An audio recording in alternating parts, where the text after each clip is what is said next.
આજરોજ ગાંધીનગર ગૃહ ખાતે શ્રી છત્રપતિ શિવાજી સહકારી મંડળી લિમિટેડ અને શ્રી છત્રપતિ રાજે વિચાર મંચ દ્વારા માટીના બાઉલની વિતરણ કરવાનો કાર્યક્રમ રાખ્યો હતો।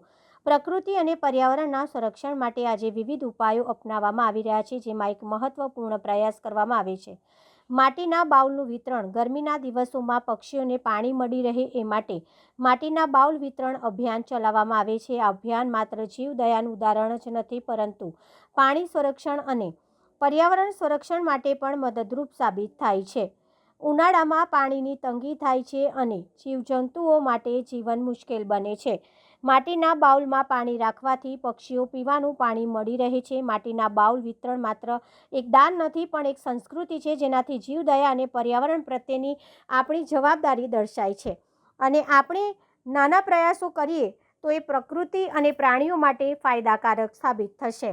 માટીના બાઉલ વિતરણ માત્ર ઉનાળાની સીમિત પ્રવૃત્તિ રહી નહીં, પણ પ્રકૃતિ સાથે જોડાવાનો એક નિયમિત પ્રયોગ બનવો જોઈએ।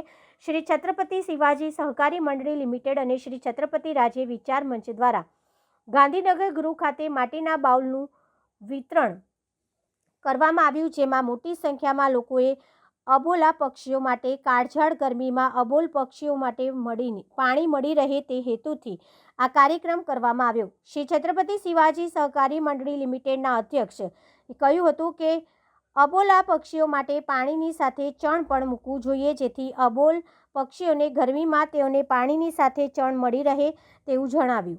શ્રી છત્રપતિ શિવાજી સહકારી મંડળી લિમિટેડ અને શ્રી છત્રપતિ રાજે વિચાર મંચના કાર્યકરો અને સભ્યો ઉપસ્થિત રહ્યા હતા। छत्रपति शिवाजी सहकारी मंडल लिमिटेड तथा श्री छत्रपति शिवाजी राज्य विचार मंचना संयुक्त उपक्रमे वडोदरा शहरना विविध विस्तारोमां बाउलનું વિતરણ માટીના કુંડાનું વિતરણનો કાર્યક્રમ ચાલુ કરેલ છે, જે 19 ફેબ્રુઆરીથી થયેલ છે અને તે અવિરત 3 એપ્રિલ સુધી આવી રીતે ચાલનાર છે। હું આપના શ્રોતાઓને વિનંતી કરું છું કે આ બાઉલ લઈ જાય। આનો નેક્સ્ટ ફેઝ દાંડિયા બજાર ગણપતિ મંદિર પાસે છે અને દરેક જણ પોતાના માનવ જન્મને વધાવી લેવા અને પોતાની નૈતિક જવાબદારીને આ મૂંગા પક્ષીઓ માટે આપણી જવાબદારી સમજી આપણા બાળકો સમજીને આપણે એમની માટે ચણ અને પાણીની વ્યવસ્થા કરીએ અને આગ્રહ માટીના કુંડાનો જ રાખીએ।